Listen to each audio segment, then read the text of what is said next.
Hey everybody, this is Titia Owens, the Madre. And hi, I'm Chyna Elizabeth, the daughter. Welcome to the show. Welcome to the OK Den show. And let me just tell y'all, we are so excited about our guest here today. We have another mother-daughter duo. Yes. And I'm going to let them introduce themselves. This young lady, what is your name and who are you? My name is Corinnia Hornbuckle. Also known as Renya. I gave her a new name. And then this beautiful young lady. My name is Catherine Hornbuckle, the daughter of Miss Corinnia Hornbuckle. Yes. Also known as Catalina. Catalina. I might say that from time to time. Catalina. I like that. Catalina. Well, the subject for today is parenting, principal, boss, and best friend, which is PPBB. I love it. And they have a different dynamic with this relationship. So we wanted to dive into some of the things that they have experienced. And we're going to start with you, Renya. We're going to let you kind of tell us how it all began. I know there was something that the relationship was special in high school. So kind of give us a background on that. Well, let me just start by saying that I have the best daughter in the whole world. Okay, then. Okay. We let you say that on. Sorry, sons. But anyway, I'm just so excited because my daughter has been a part of her schooling since she was born. I could say she came out of the womb talking. Oh, wow. But significantly, when she was little, she started walking and talking very early, and I homeschooled her until she was in second grade. Wow. And was really, really neat about that is she got up one day and she's like, "Mom, I just really need real friends." And I said, "Okay, well, you have your brothers." She's like, "No, I need real friends. I want to go to school." And so we started praying, my husband and I at that time, about putting her in school. So fast forward, she did start school at a charter school, but her last 4 years of school, I had the opportunity to be her principal at a private Christian school. And so what started as homeschool back when she was a toddler, called Christ Academy, what I didn't know at that time, I was just sowing seeds, and God said to start praying for her teachers and her friends. And so fast forward to her senior year, I am her principal. And really unique, on the day she graduated, I was able to be on the stage with her, sign her diploma, and hand it to her. So we started out when she was very, very little, and I was blessed to finish and hand it over to her and say congratulations. That is so beautiful. That First really of all, I is. think that is absolutely amazing on your part. But I want to hear from you, Catalina, when you were being homeschooled, what made you know, we're going to go back to the principal part, but what made you know at some point, I want friends. I know this has been fine at home, but I want to transition to school. Like, do you remember the experience, or did you see your friends or something? What made that happen? I would say I've always been a very independent soul. I never really like to be confined to a certain box, a certain arena, and I always can tell like when I've outgrown a certain type of environment or situation. So it wasn't really necessarily the need for friends, but just more so the need for a new experience, the need to continue to grow, and the need to kind of like see what else the world had in store for me. So that's when I started really begging my mom, like, "Mom, I gotta see, I gotta know, like, please tell me what's out there." I kind of felt like Rapunzel in the movie Tangled. I was like, "Mother Gothel, let me out the tower." So that was kind of just the big factor in that part. I will definitely say that being able to experience school on my own kind of also showed me the jewel that I had in a mother that took the time to homeschool me. So homeschool definitely laid the foundation for my schooling, and just to be able to complete my senior year with my mom by my side and to have her sign off will always be a significant moment in my life. And it felt like a circle of completion. It felt like it was the end of an era, and I definitely very much enjoyed it. That is so cool. amazing. End of an era. Yeah. I'm saying. Okay, then, Bobby. Okay, wait. And she was the valedictorian. Okay. When God do that thing, he really do that thing. All the way. way. All the way. Beautiful. Yes. And that is exciting to hear that in that whole process, going from homeschooling to then school, then you become the valedictorian. How did that make you feel as a mom? Boy, I was so proud because we have a school counselor who keeps up with all of the facts and the grading and all of that. And so when it was revealed to me that she was in the contention for being at the top, I had to conceal it for a whole semester.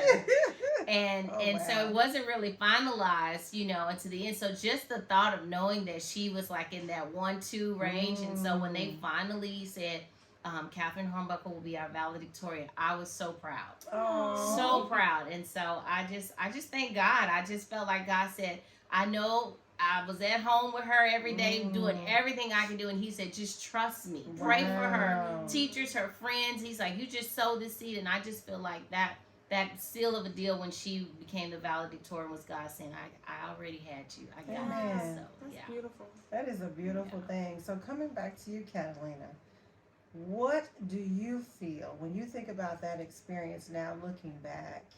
What was the impact of homeschooling as opposed to the impact at regular school?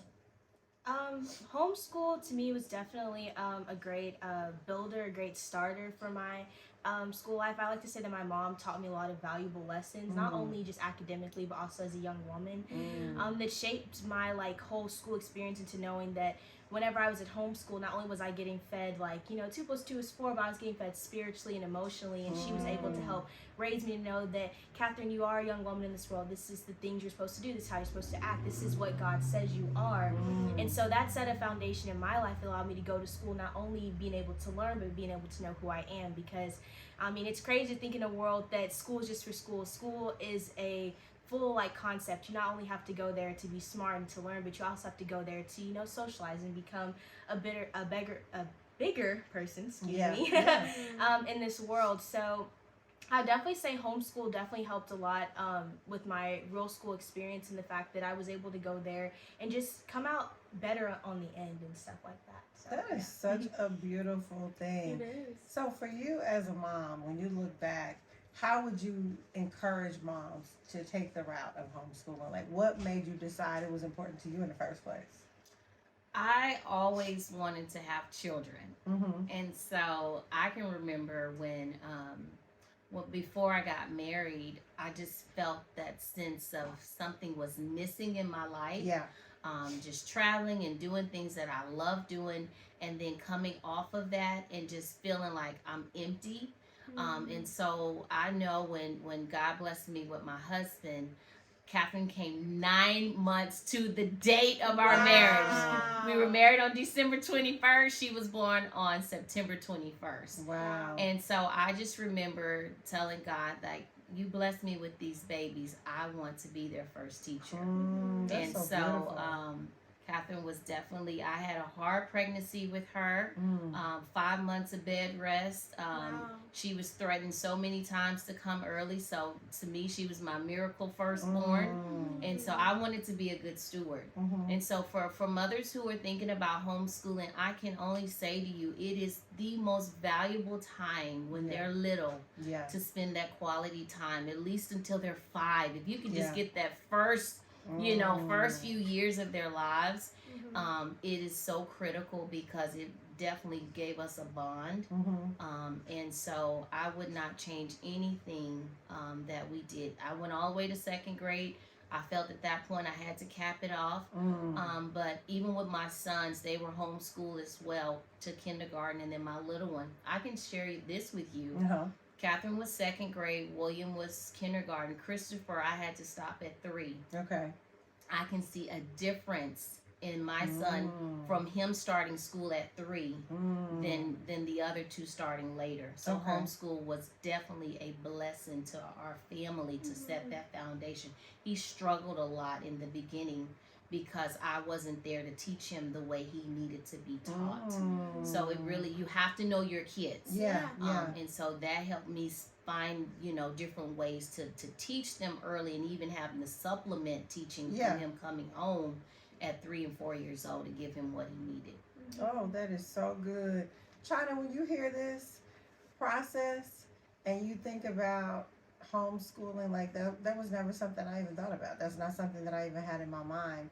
I don't know if it was something that we just didn't talk about in our family. Like that was not a discussion of homeschooling, but when I see how important it is to so many people, when you think about your school experience, like what do you feel like those benefits were? Like when you hear Catalina talk about her experiences, like what were some things that you thought that were just great or not so great? Just going to school, period.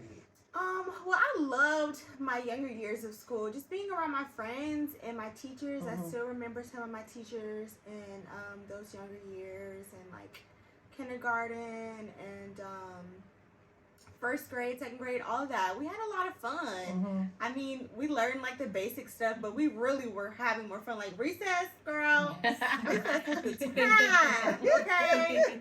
I remember those times. We always had a great time. So, I mean, I didn't experience homeschooling, so I don't know how to really compare it. Right. I do feel like homeschooling is a great route for people to go, though, because school kind of doesn't teach you the real life lessons of life.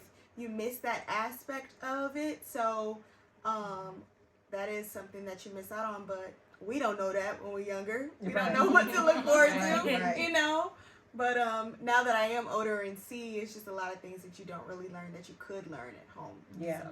Yeah, and I was just asking because, again, when someone is watching, I still wanted to talk from the perspective of that was not even something that had been brought to my attention. Yeah. But when I hear you talk about it, the only difference was I didn't have the day-to-day homeschooling experience, but we did have a lot of sit-down talks. Yes. So that was our intimacy, was just let's take some time and actually sit around and let me hear from you guys and let me share with you some experiences that I've had and vice versa. Like tell me what you guys are struggling with. Now again, they weren't always so transparent with me as I would have liked. Yeah. But I still gave them that opportunity. For sure. So I'm just sharing with those parents who you may not have known about homeschooling, or you may be at a stage now where it's past that, but you can still take some time with your children and instill with them some important values, have some personal conversations, and just share some things that you may feel like they need to know about. Take some time and just create those opportunities. Do you agree with that? 100%. And let me also say, I was a certified teacher.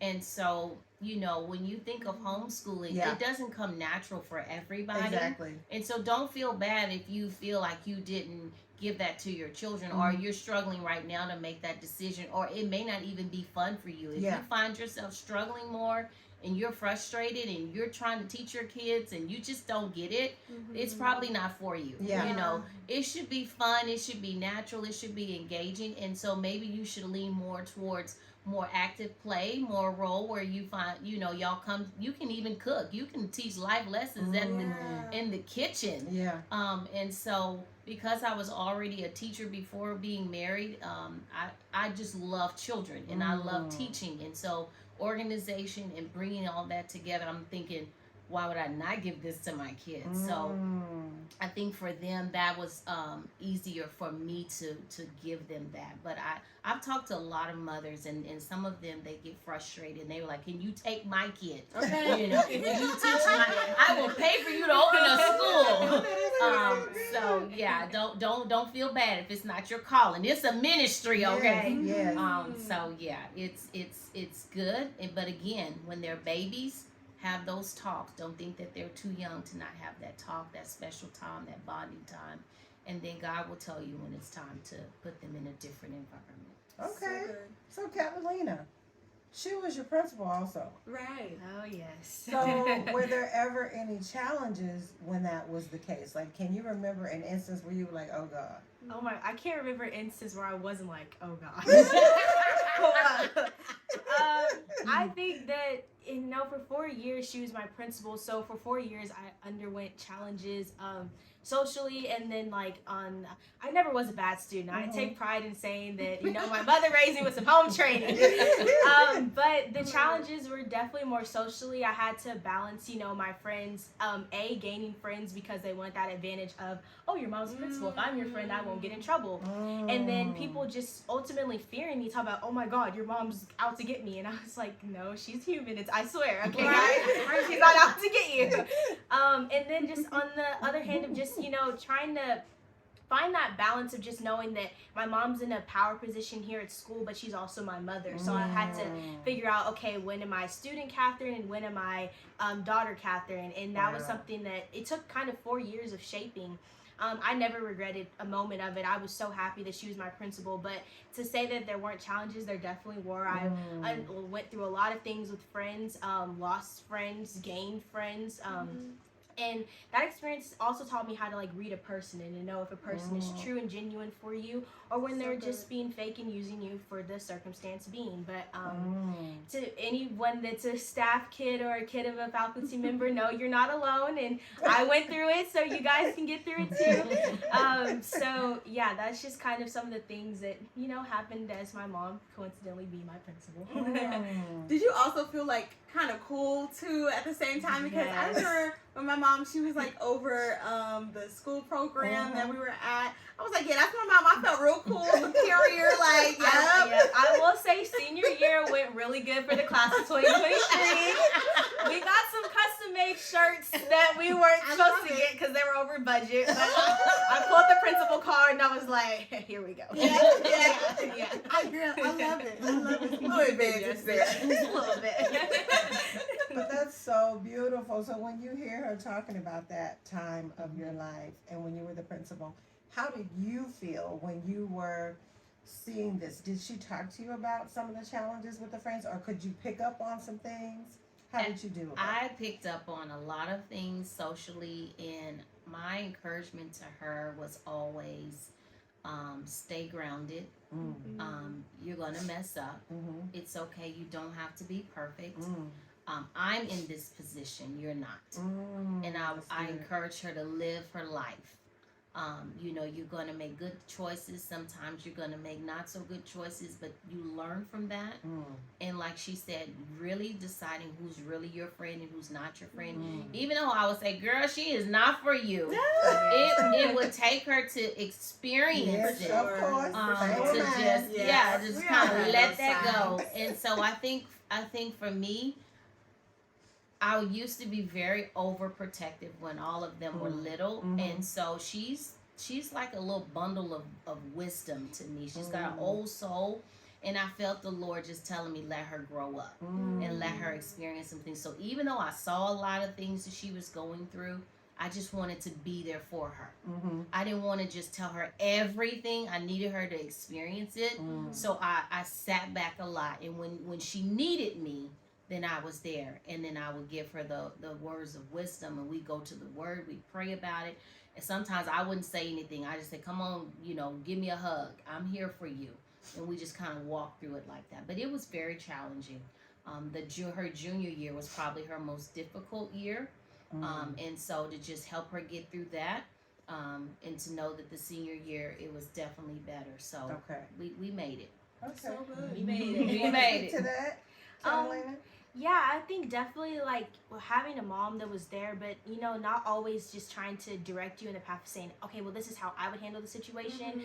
Definitely helped shape me. Now I'm in college, and so it's a whole new world to unpack. It's crazy. But I was so glad for being able to endure some of those obstacles. I think parents' biggest thing is they want to shelter their kids from everything, because why wouldn't you? You want to protect your kid. That's who you love. But the greatest love she showed me was allowing me to endure some of these things on my own, because that helped me grow. It gave me grit. It made me tough, and it's allowing me to be able to know that life is not always, cupcakes and rainbows. Sometimes it does get hard, but like she said, being there to comfort me, going to the word, giving me wisdom, allowing me to experience experienced things as a young woman ultimately shaped who I am today. And she showed me that no matter if things do get tough, I can always make it on the outside of it. Then that's honestly the greatest lesson you've really taught me. That is so great. Amazing. But how she gonna say it's not always cupcakes and rings? So being that it wasn't, Right. I want to hear about that. Tell me about the discipline style that you have. Tell me about that. So I beat her when she was little. I had a cinch and a belt and a pen and a ruler. Experience.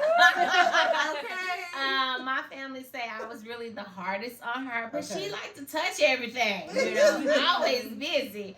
So My creative mind. yes, we found that out. Fine arts, right? Yes. I think as she got older, she's always been very respectful, and so in the sense of she just knew her limits with me, because my face says everything, and when I get mad or upset, she just don't even cross it. So for me, this one, I didn't have to put her on punishment as a teenager. I didn't have to really put her on punishment or take things from her. She could read the room. And so when so we good. Read the room Read good. it. That was like, Yes. But when we had our disagreements, especially with, with relationships and people and things, I would just kind of put it out there. I always play mind games, I kind of put it back on her. She definitely guilt tripped me. Yes. Like, what? How do you want to handle this? What do you think you should be doing? And so, discipline-wise, I would say again, when you start them out early and they have that conscience for just wanting to do what's right, and it's very hard for her to lie. It's just guilt just comes over, and so even at that, she would come to me and say, "Mom, I just need to tell you something." That's good. And I would say for me, just being that listening ear and accepting it, embracing, okay, I forgive you. Let's move on. Let's do something else. And just not holding those grudges, and that's really helped our relationship is to move forward. But probably after maybe 9 or 10, I didn't even have to discipline her anymore. Different story for my sons. And every child is different. Yeah. Yes. Every child is different.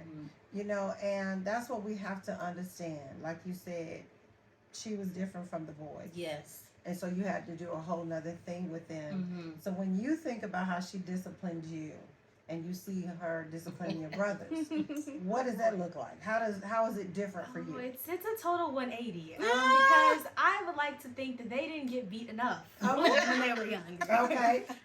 But like Auntie Titia said, every child is different. Yeah. I think a lot of it deals with like the psychology of the brain, how everyone thinks. For me, I was more of a fear of disappointing people. I'm such a people pleaser. So if I knew that my actions were going to cause someone to be upset with me, then I would just totally be like, I'm not doing it. It's not worth the pain. It's not worth the sadness.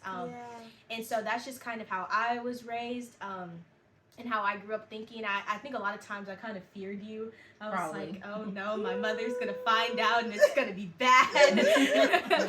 So that steered me from doing a lot of bad stuff. Not to say I don't make mistakes, but I do see a difference in my brother. They're more of a test the waters type of people. They gotta do it for themselves. They won't just don't do that. They gotta see if the stove is actually hot. I live that life. So I know that life.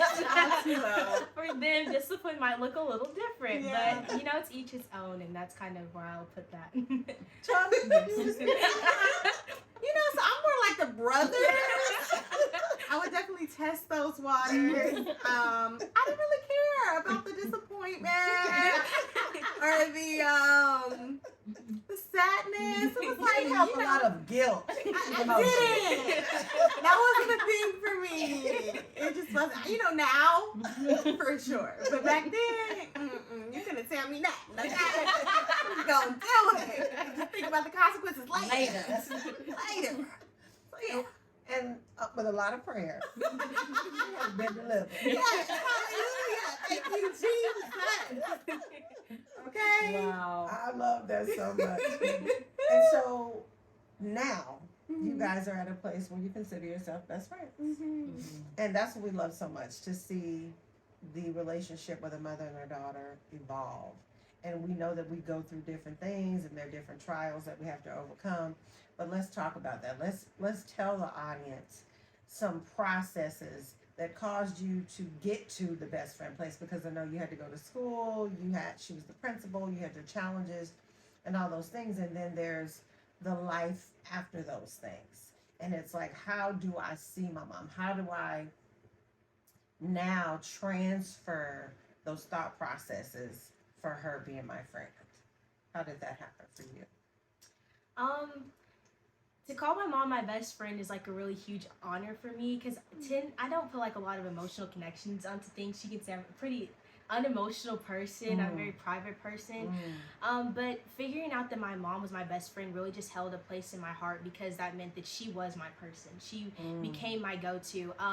And throughout school, especially like my high school, I would say my freshman to senior year, I went through this phase where I would watch friends come and go, relationships come and go. And I kind of went through like a season of like loneliness. And I was really like down and upset. And I was like, okay, well, who's here for me? Like, who's my person? I give.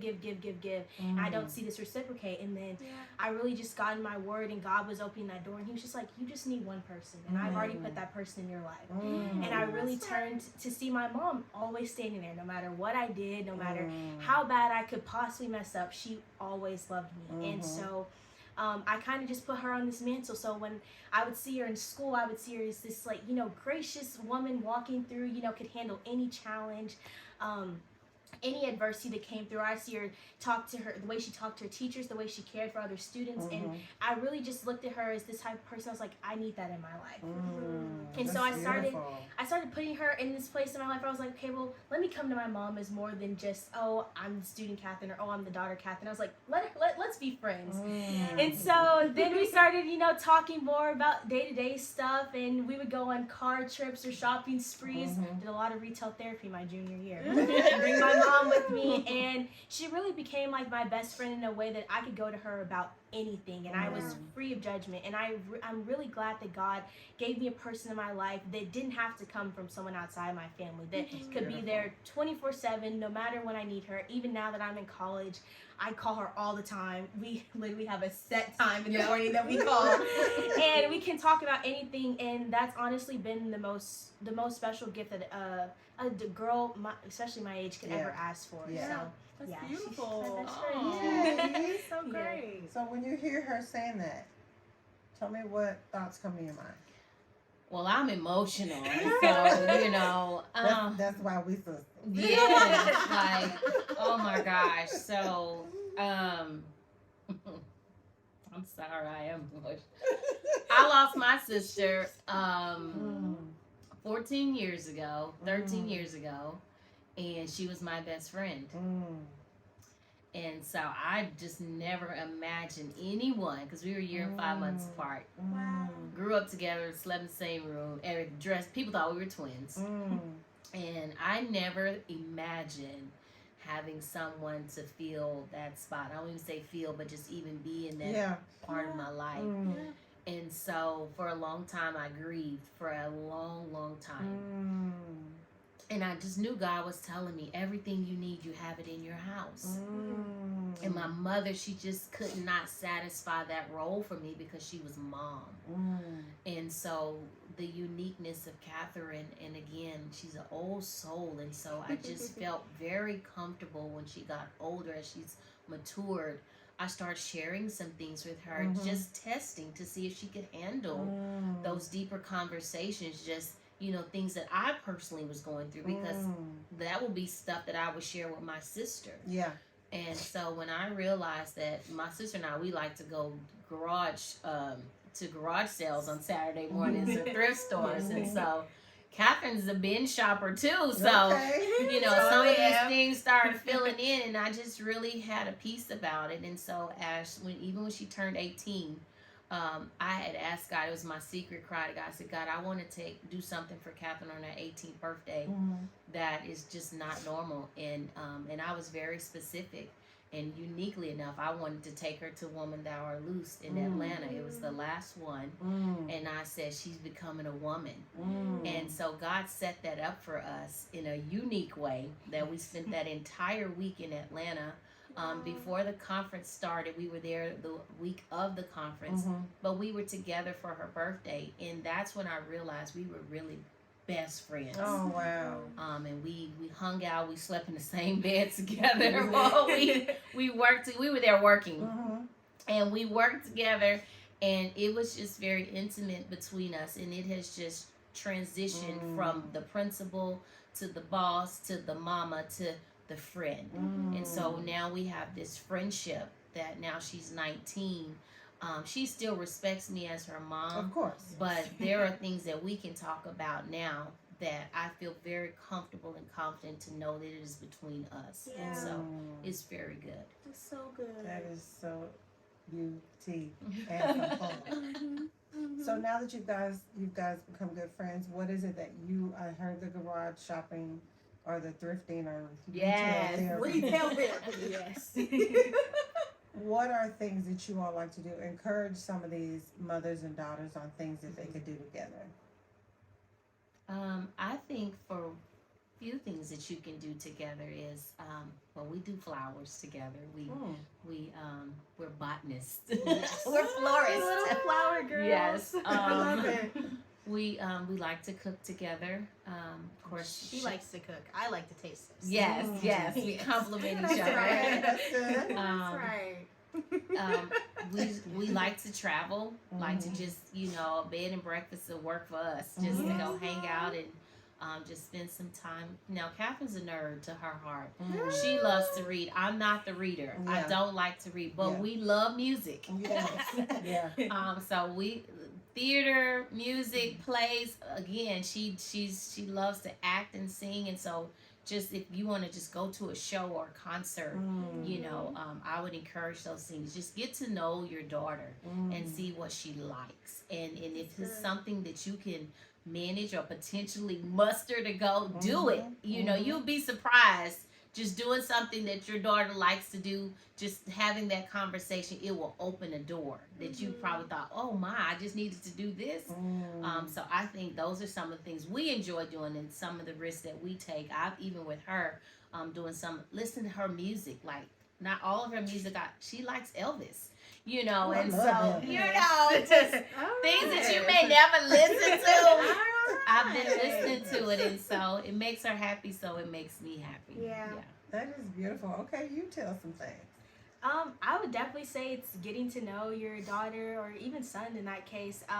Just like listening into those small like little details that they like. And that it can go both ways. Like I know certain things that my mom likes. She definitely loves not only making flowers but receiving flowers. So sometimes I'm occasionally in the store, if I see like a nice bouquet, I'll come and I'll put it on the kitchen table for her. So she'll come home with something nice. Sometimes I even make her breakfast in bed if she's having a rough week, and leave her a little note telling her she's doing a great job. Just listening in on those small details. The small things really do mean a lot. They don't have to be something extravagant or huge or any sort of way. The small things always matter. So good. That is so good. Chyna, what are you getting from all of this?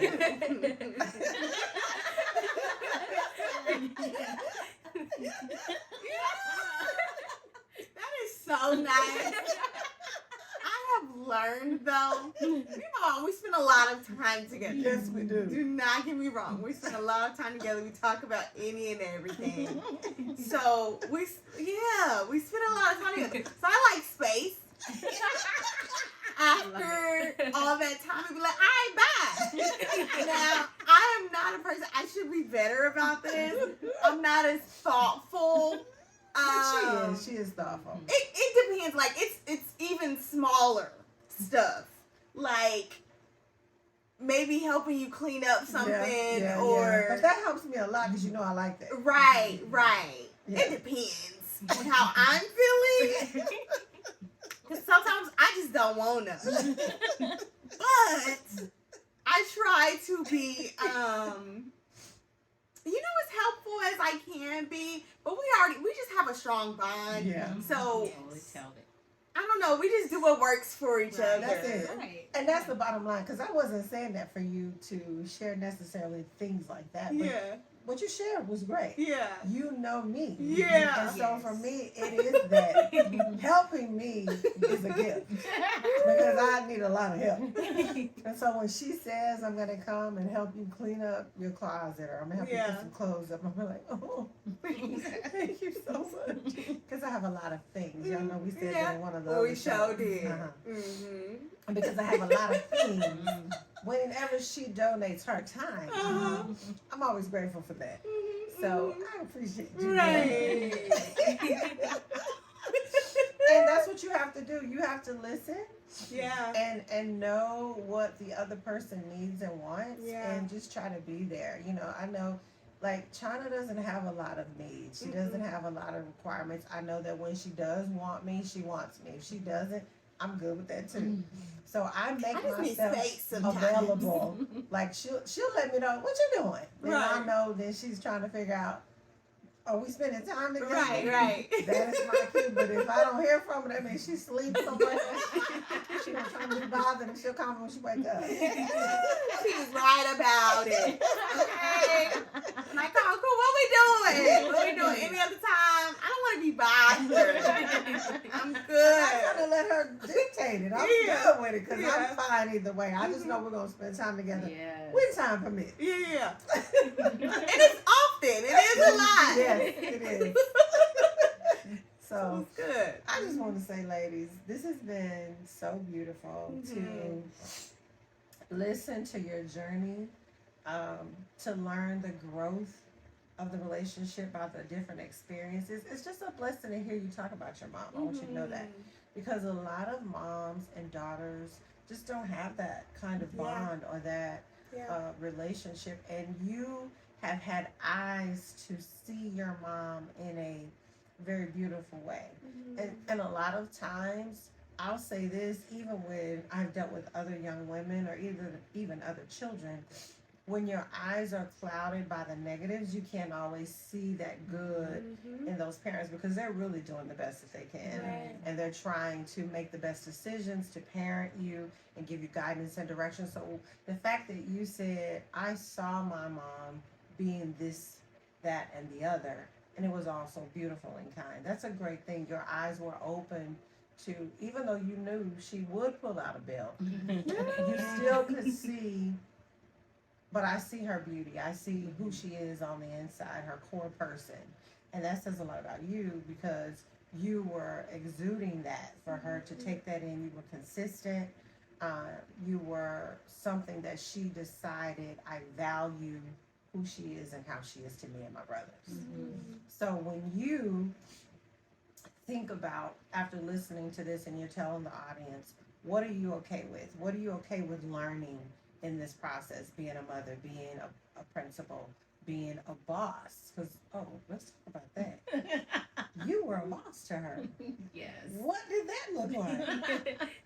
So, her senior year, because she was already 18 in September, I was also a fine arts director at my school, and my choir teacher decided to quit in, like, I think it was February. And so I put out there, I need a choir teacher. We had a whole choir. They were getting ready for competition. And so we were desperate. And Catherine, I had already set up shop in my office for her because she didn't have that many classes as a senior. So she definitely had free time. And since we were there all day, no one was biting. No one was trying to come and teach choir in February.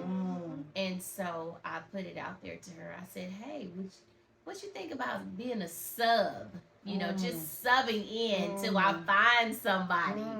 And she was like, sure, Mama, I love singing and I can help you do that. And so she went ahead, we got her in the system, got on to be a sub. And after maybe 3 classes with the students, they came to me and said, can we hire her? Wow. It was amazing that even though some of them were her peers, the rest of them were like sophomores and freshmen. They respected her so much that they wanted her to be their permanent teacher for the rest of the year. Wow. That is so good. So So we beautiful. did. We hired her as a choir teacher, and she finished the year out with them.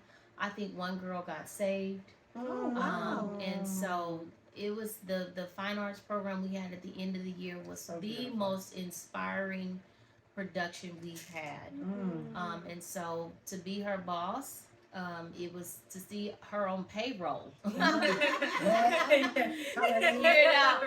was totally different. And so very proud of her for just stepping up to the plate and taking that on. And again, it came with a little haterade, but Of you course, know, 'cause that's the daughter. yes, but but I put it out there, opened it to everybody. Yeah, you did And first. so she graciously took it, and it ended up being really, really good. So very proud of her. She gained an experience from it. So Well, let's talk about that experience because now she's your boss.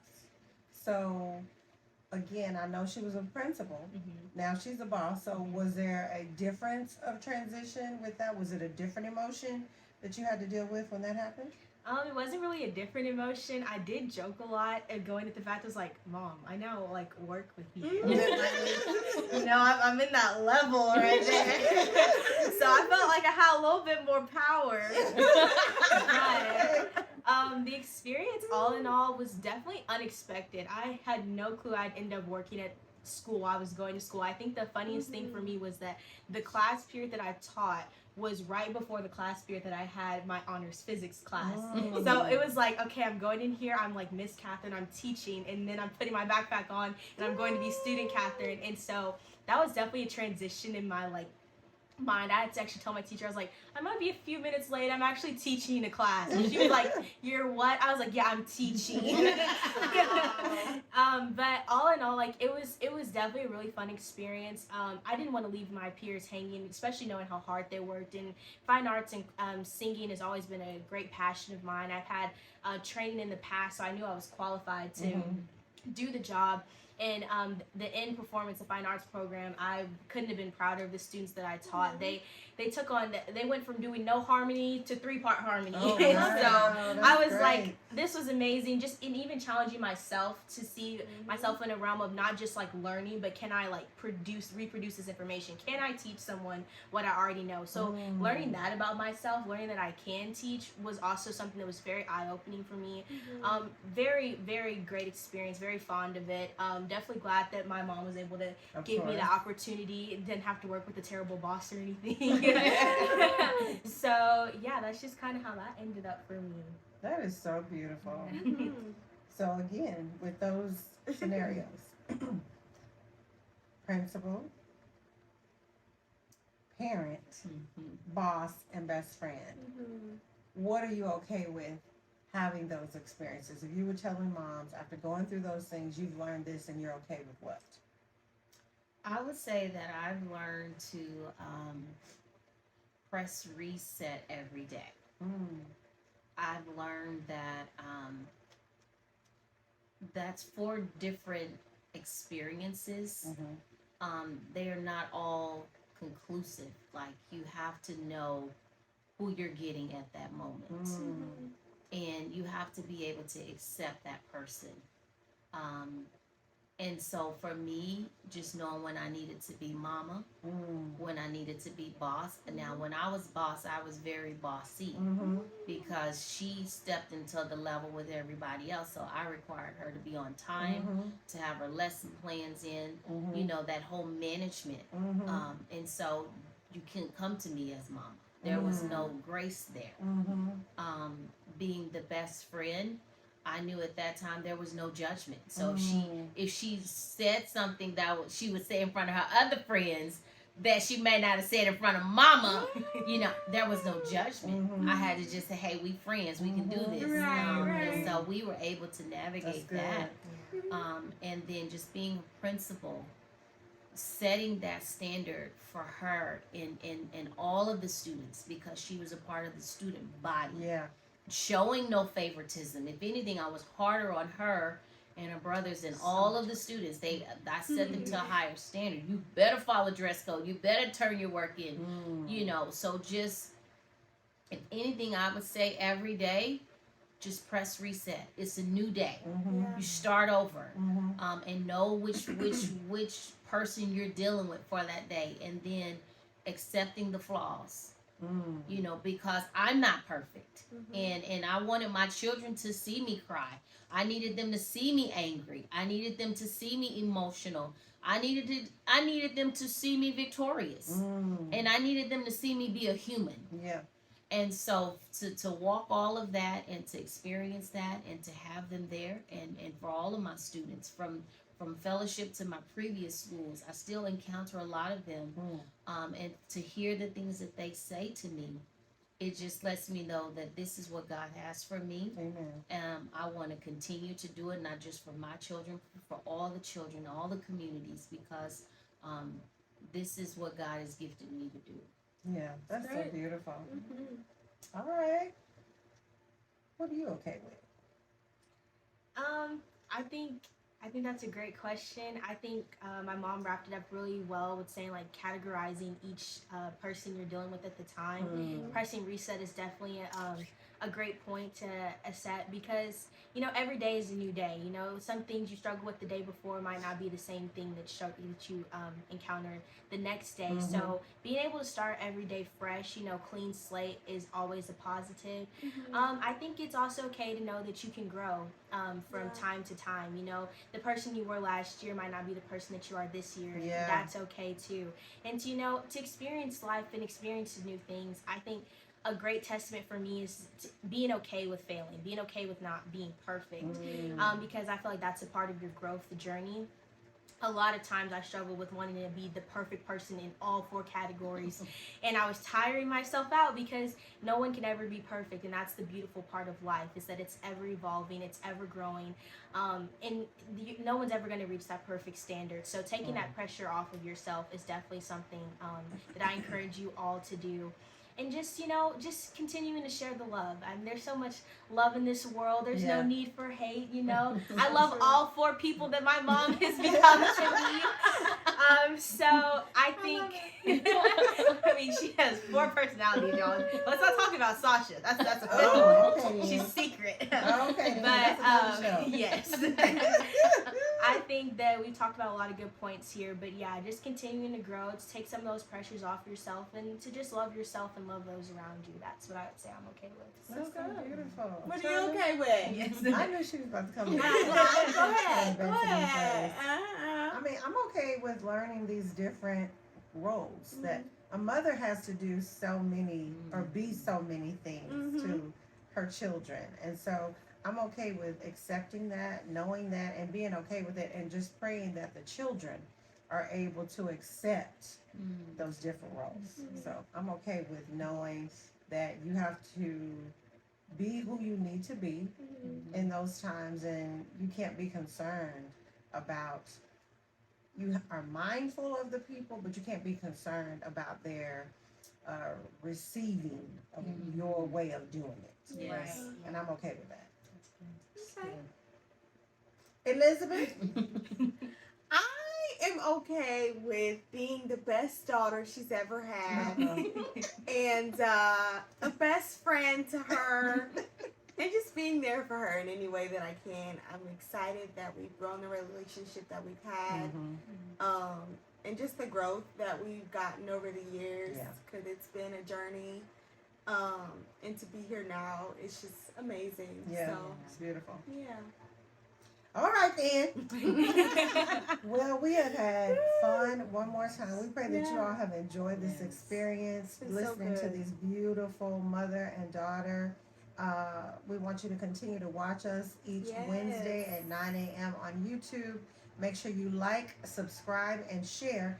And if you want to come on the podcast and bring your daughter or a son even, you can bring your child with you and discuss that relationship or that dynamic, or come share with us a story about some things you've had to overcome or you're doing really great in those relationships. Yeah, and also listen to us on Spotify and Apple Podcasts. Yeah. That's what it is.